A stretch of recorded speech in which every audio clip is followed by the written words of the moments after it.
We are about to be privileged enough to witness a phenomenon that happens only once a year. And it's kind of like opening a Christmas present from your secret Santa. You never know what's in there until you open it. And the same thing is true with fall leaf color. I'll subtitle this, "It's Not Easy Being Green," in deference to Kermit the Frog, because the color green has a lot to do with fall foliage color. First question we need to quickly ask, why are leaves green?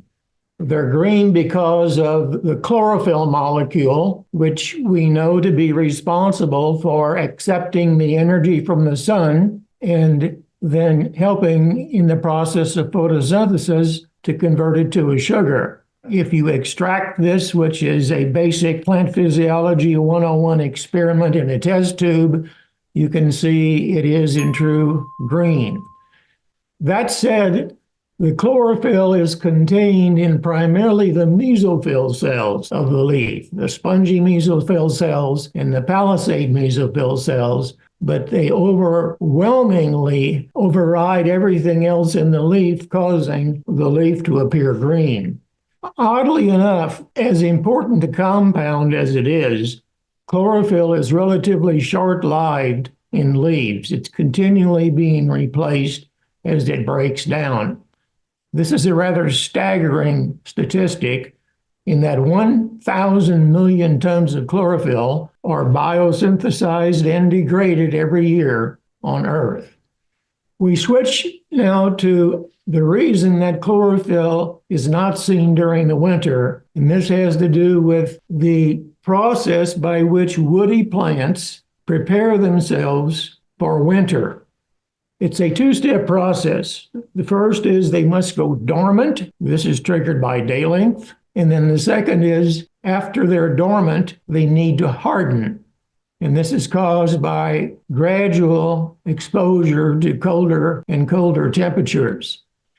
If you look at the anatomy of a leaf, at the point where it attaches to a stem, the node, we see that in the fall of the year, in response to shortening days and lengthening nights, an abscission layer forms.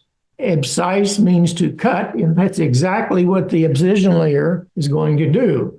It's going to allow the leaf to be removed from the plant as the tree goes dormant.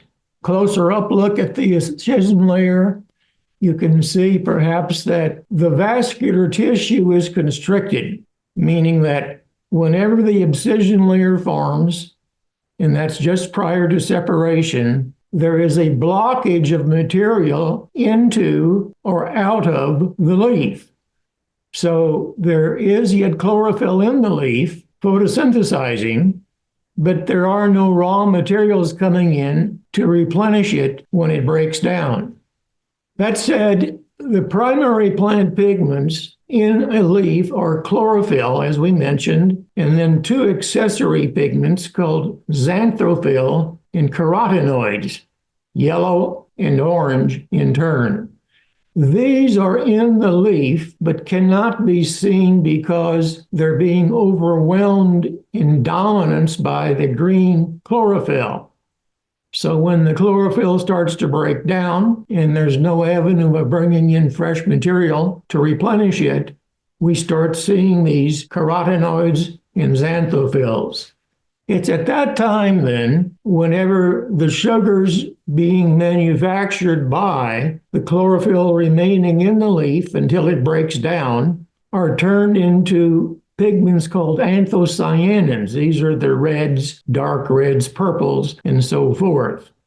And again, all of this is going on within the plant leaf and happens whenever dormancy is triggered.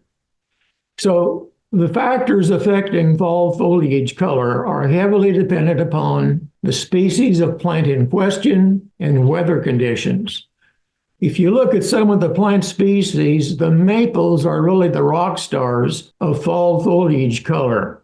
Sugar maple, especially red maple.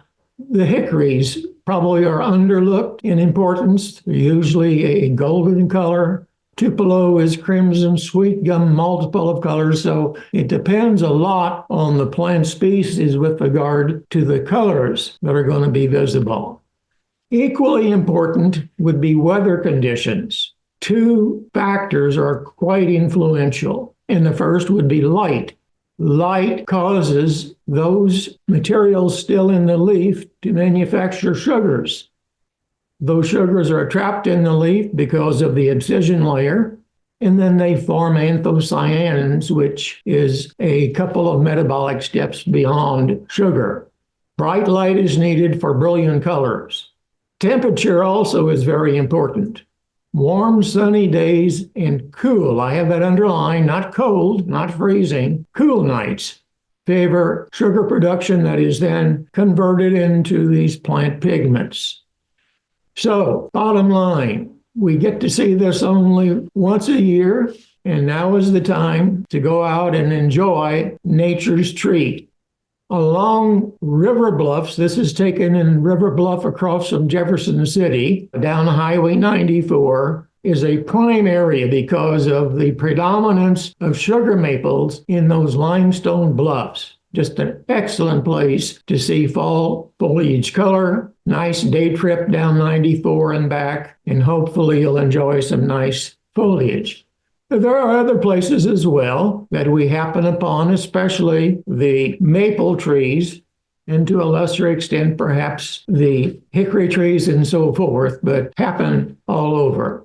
So bottom line is we encourage you to go out and to look for the fall foliage. We're just right at the peak of time, usually about the third to fourth week of October. And I'll close with a quote from the French philosopher Camus, who says that autumn is a second spring when every leaf is a flower. And again, the neat thing is this is never the same 2 years in a row.